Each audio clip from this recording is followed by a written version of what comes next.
I work and live in Argentina a good part of the year, in Patagonia particularly, and I started to work with elephant seals, and it's in Argentina and in Patagonia where I actually learned most of what I know of practical conservation, and also where I figure out that the way I was doing conservation was not going to really solve the ethical concerns that I have about what is lost when a species goes extinct.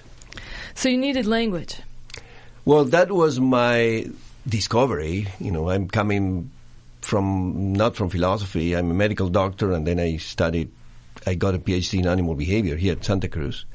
So language was not actually something that I understood much, but I was fortunate. I started to read a philosopher called Ludwig Wittgenstein, and for some reasons it made sense that language was so important in my field, and nobody was paying attention to it.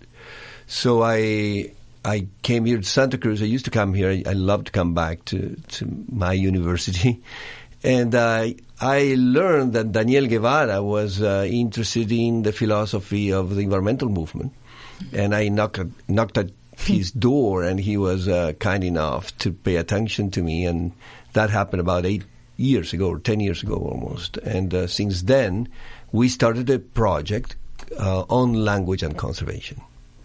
And so, Claudio, if people would like to learn more about your work, they can go to the website atlas-marpatagonico.org, and that's your website, and it's about species of Patagonia? Yes, that's an old website about what... No, it's okay. Okay. But that does not have too much in terms of our project on language and conservation.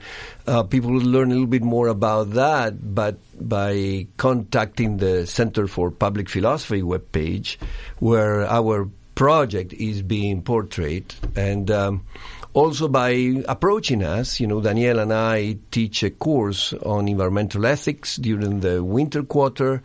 Now we are going to have this colloquium that you have mentioned. Thank you for doing that, on language and conservation. And you'll find our contact information on the web here at UC Santa Cruz. So that would be the best way to really learn about what we are doing, because this is quite new. I mean, we are at the edge of something very special that conservationists do not do much, which is to put together how language actually affects our values and how that is actually causing the problem that we are facing, the crisis of species. And so, Claudio, if you wouldn't mind just continuing on that thread for a moment, I'm assuming that you've been watching the animals in Patagonia for a while now and studying it. Yeah. What is the state of... Well, although my connection with the problem of extinctions at the level that we are facing them now, and by the way, I just dislike calling it the sixth mass extinction, because that puts what's going on now at the same level to previous mass extinctions that were not caused by us as it is now.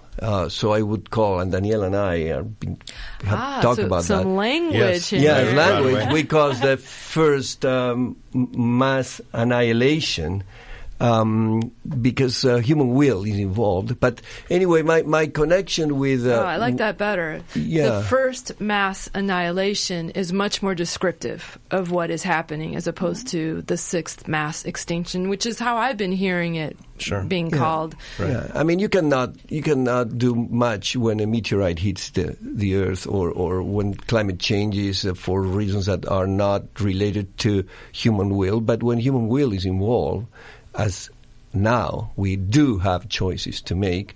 I guess that language is confusing when you're trying to put together the crisis of life that is occurring today with the previous crises, if you want to call them, although I will not call them like that either, that were caused by other causes that do not have a rationality behind, Yeah.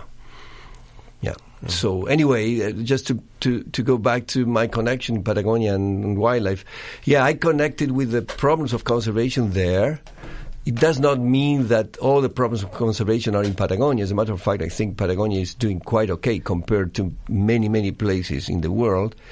But it opened my eyes about the moral problem of not knowing where to put the issue of an extinction caused by humans. When a life form is gone, and we have contributed to that, then we are facing not just an issue of facts that science can describe, and I'm a scientist, but an issue of an ethical issue, a moral problem. And when I want to find words to explain what is that moral problem, I don't find them. I think we are there hitting a limiting language. And there is where Daniel actually helped so much, because his knowledge of philosophy, particularly Wittgenstein, enlightened me about the problems like, for example, what cannot be expressed because language hit a limit. That's a problem that philosophy has been dealing with, and that was new to me, but that was my problem when I met Daniel for the first time.